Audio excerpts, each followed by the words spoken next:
सत्काराचा मानकरी आहे की नाही याच्याबद्दल माझ्या मनात संशय आहे. मी काही नम्रतापूर्वक नाही म्हणत, कारण मी ज्या प्रकारे जीवनातून जगत आलो त्यामुळे आता मला पंजाबराव देशमुखांच्या नावाने डिलीट पण मिळाली.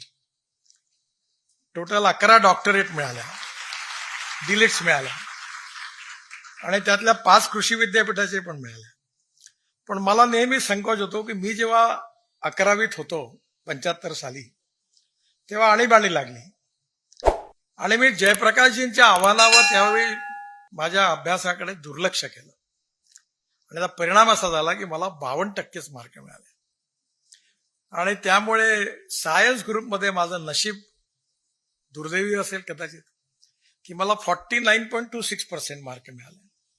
त्यावेळी अमरावती इंजिनिअरिंग कॉलेजमध्ये ऍडमिशन मिळायची, पण मी म्हणलं की थोडं त्यावेळी 53 काही ना काही करून कुठेतरी मिळेल ऍडमिशन. माझे एक जावई न्यूक्लिअर सायंटिस्ट होते आणि दोघेही, एक मॅट्रिकला फर्स्ट मेरिट होते आणि दुसरे थर्ड मेरिट होते आणि माझ्या दोघी मोठ्या बहिणी होत्या, त्याच्यात माझ्यात अंतर खूप होतं, मुलासारखं होतो मी त्यांना.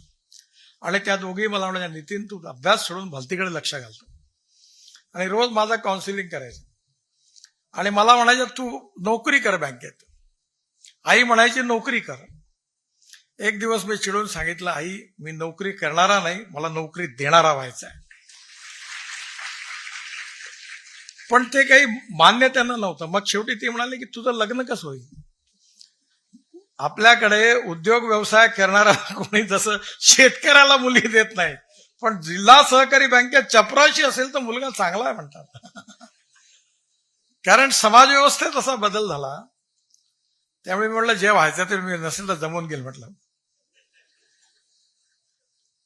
खऱ्या अर्थाने आज आपल्या सामाजिक व्यवस्थेमध्ये अनेक गोष्टी अशा आहेत की ज्याचा डिग्रीशी आणि माणसाशी काही संबंध नाही.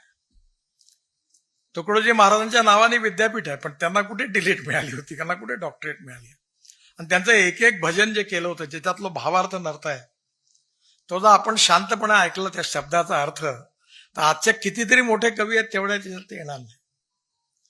त्यामुळे आज खऱ्या अर्थाने डिग्री घेणारे सगळे सुशिक्षित आहेत, सुशिक्षित असतील, पण सुशिक्षित असणारे सगळे सुसंस्कृत आहे हे काही खरं नाही.